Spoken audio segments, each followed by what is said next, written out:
13 তারিখ সকাল 10টা থেকে শুরু হবে ভোটের ফলাফল সংকলন। নির্বাচন কমিশনের সিনিয়র সচিব আক্তার আহমেদ জানিয়েছেন, আগামী 12 ফেব্রুয়ারি অনুষ্ঠিত হতে যাওয়া জাতীয় নির্বাচনের ভোট গ্রহণ শেষ হওয়ার পরদিন অর্থাৎ 13 ফেব্রুয়ারি সকাল 10টা থেকেই ফলাফল সংকলনের কাজ শুরু হবে। নির্ধারিত সময় অনুযায়ী সংশ্লিষ্ট রিটার্নিং অফিসাররা এই কার্যক্রম পরিচালনা করবেন।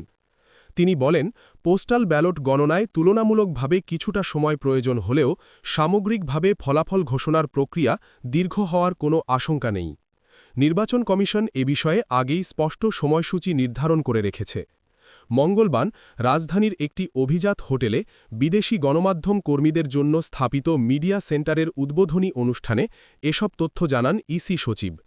এ সময় তিনি বলেন, ভোট গ্রহণের জন্য প্রয়োজনীয় সব ধরনের প্রস্তুতি ইতোমধ্যেই সম্পন্ন করা হয়েছে। একটি আসনে প্রার্থীর মৃত্যুর কারণে সেখানে ভোট স্থগিত থাকার কথা উল্লেখ করে আক্তার আহমেদ জানান, বাকি 299টি আসনের জন্য ব্যালট পেপার সহ প্রয়োজনীয় সব নির্বাচন উপকরণ সংশ্লিষ্ট রিটার্নিং অফিসারদের কাছে পৌঁছে দেওয়া হয়েছে। পর্যায়ক্রমে সেগুলো সহকারী রিটার্নিং অফিসার ও প্রিজাইডিং অফিসারদের কাছেও হস্তান্তর করা হচ্ছে। তিনি আরও বলেন, আগামী 12 ফেব্রুয়ারি সকাল 7:30টায় ভোট গ্রহণের মধ্য দিয়ে দেশ একটি নতুন অধ্যায়ের সূচনা করতে যাচ্ছে এবং এটি একটি ইতিবাচক যাত্রার সূচনাবিন্দু হবে বলে তিনি আশাবাদ ব্যক্ত করেন। ভোটার তালিকা সংশোধনের বিষয়ে ইসি সচিব জানান, পূর্বে তালিকায় বেশ কিছু ত্রুটি থাকলেও সেগুলোর বড় একটি অংশ সমাধান করা সম্ভব হয়েছে।